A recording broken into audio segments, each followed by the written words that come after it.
One man, one ship, $7 billion in stolen treasure, and the birth of the British Empire through state-sponsored terrorism. Picture this. Queen Elizabeth I's favorite sea captain, a man the Spanish called a terrorist, returns to England with enough stolen treasure to double the crown's annual income and change the course of world history. Hey everyone, Alex Arnold here. Before we start, just a heads up, there are AI images in this video because I'm not Netflix, and I'm about to call Francis Drake a terrorist instead of a hero. If either one of these things ruins your day, then honestly, you've got bigger problems than my content choices. Welcome to Arnie's Brain Train, where we do history without training wheels.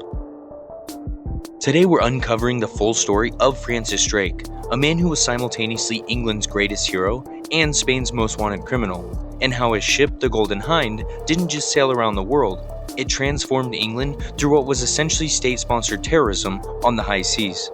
All of my sources are listed in the description or the pinned comment below, so let's get this train moving. Let's check it out.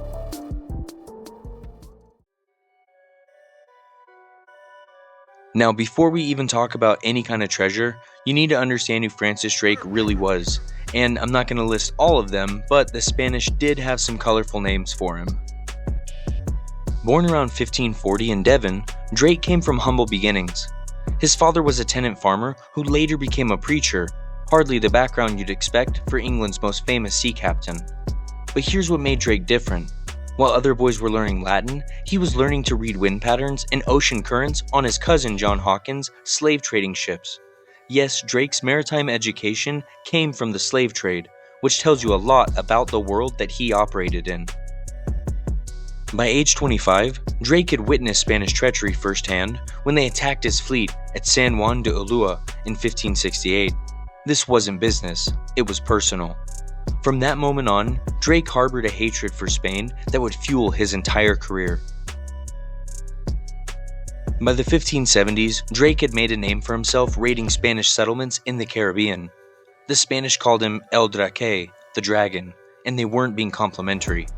They also called him Master Thief of the Unknown World and labeled him a terrorist. To them, he was public enemy number one, a man who attacked civilian settlements, tortured prisoners for information, and showed no mercy to Spanish colonists. But to Queen Elizabeth, he was her secret weapon, her favorite problem solver, and quite possibly her lover, though that's still debated by historians. So here's the thing. Elizabeth couldn't officially declare war on Spain. It would have meant certain defeat. So instead, she did something brilliant and ruthless.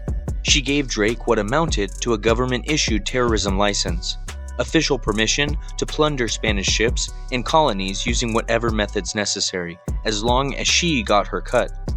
This wasn't privateering in the traditional sense. This was state-sponsored terrorism designed to cripple Spain's economy and morale.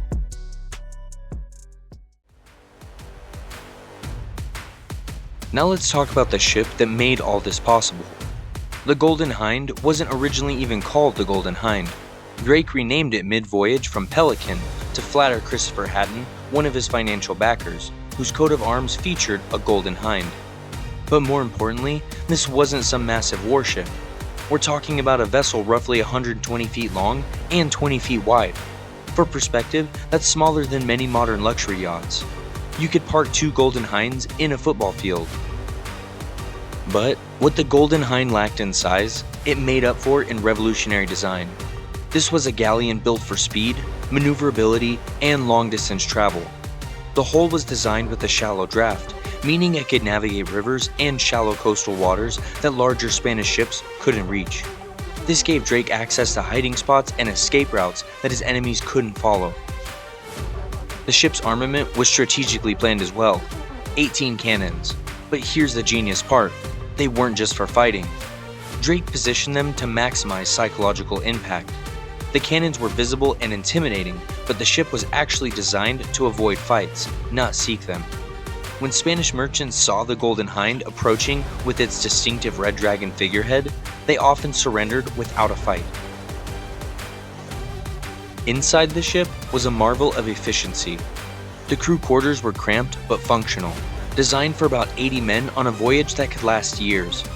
Drake's cabin contained maps, navigational instruments, and most importantly, a portable forge for repairing weapons and tools. The cargo holds were specially designed with secret compartments, perfect for hiding stolen treasure from inspections. This wasn't just a ship, it was a floating heist machine engineered for maximum profit.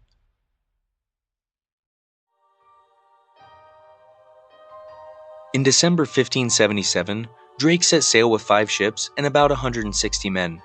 Officially, they were heading to the Mediterranean for trade. Unofficially, Elizabeth had given Drake sealed orders that would only be opened once they were at sea. The orders were simple: find a passage to the Pacific, raid Spanish colonies on the west coast of South America, and bring back as much treasure as possible. What happened next, though, was beyond anyone's wildest dreams. So Drake actually became only the second person in history that we know of to circumnavigate the globe. But that's not the impressive part. The impressive part is what he accomplished along the way. After navigating the treacherous Strait of Magellan, where storms destroyed 3 of his 5 ships, Drake found himself alone in the Pacific with the Golden Hind. And this part of the story is kinda wild. The Spanish had never been attacked in the Pacific, so their treasure ships sailed completely undefended because they thought that it was impossible for enemy vessels to reach those waters. Drake had just proven them wrong. For months, the Golden Hind cruised the Pacific coast like a wolf among sheep. Spanish ships surrendered at the sight of English colors because they literally didn't know how to fight. They'd never needed to. Drake captured ship after ship, town after town, accumulating treasure beyond imagination. The crown jewel of this rampage was the capture of the Nuestra Señora de la Concepción, nicknamed Cacafuego, by the Spanish. This single ship contained 26 tons of silver, 80 pounds of gold, and enough precious gems to fill several chests. Modern estimates put the value at roughly $7 billion in today's money from one ship.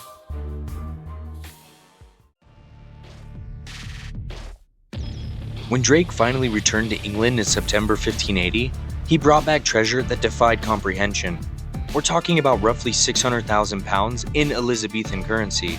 To put that in perspective, the entire annual revenue of the English crown at that time was about 300,000 pounds. Drake had literally brought back twice the government's yearly income. But here's where the numbers get really crazy.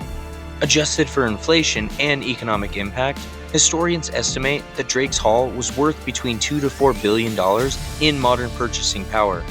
Elizabeth's personal share alone was about 160,000 pounds, enough to pay off England's entire national debt and still have money left over. This wasn't just about money though. Drake had brought back something even more valuable: proof that the Spanish Empire was vulnerable.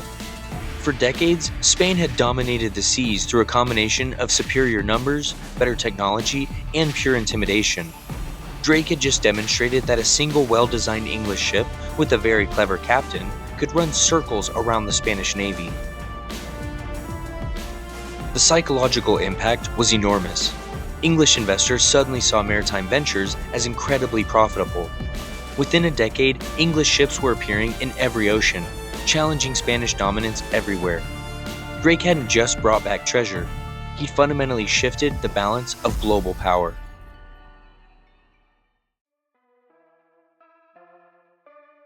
So why does any of this matter to someone in 2025?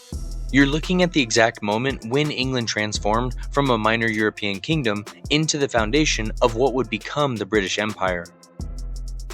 Elizabeth used Drake's treasure brilliantly. She invested in naval technology, funded exploration, and most importantly, she proved that England could compete with Spain on the global stage. The wealth from the Golden Hind directly funded the ships and strategies that would defeat the Spanish Armada 8 years later. But here's the dark side of the whole story that we can't ignore. Drake's success was built on what was essentially state-sponsored terrorism. The treasure that he captured was stolen from Spanish colonies that had extracted it through the brutal exploitation of indigenous peoples. Drake wasn't liberating anything. He was stealing from thieves using methods that would make modern terrorists uncomfortable. He tortured prisoners, burned settlements, and showed no mercy to civilians who got in his way. This distinction matters because it shows us maritime empires and how they sometimes work. They weren't always built through noble exploration or fair trade. Sometimes they were built through superior violence, better technology, and the willingness to take enormous risks for enormous rewards.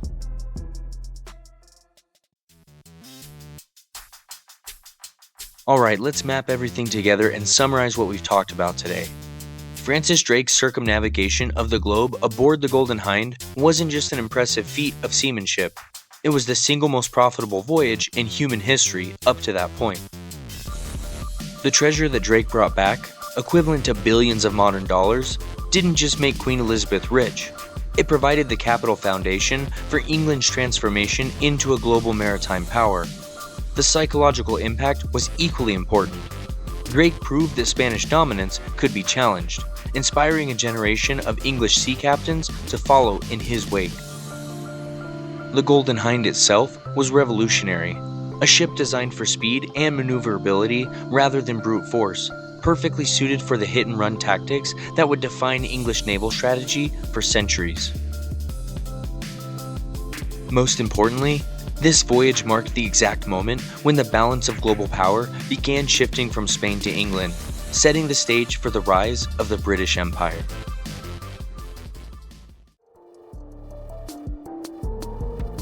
And that's how Queen Elizabeth's favorite terrorist and his floating heist machine managed to change the course of world history.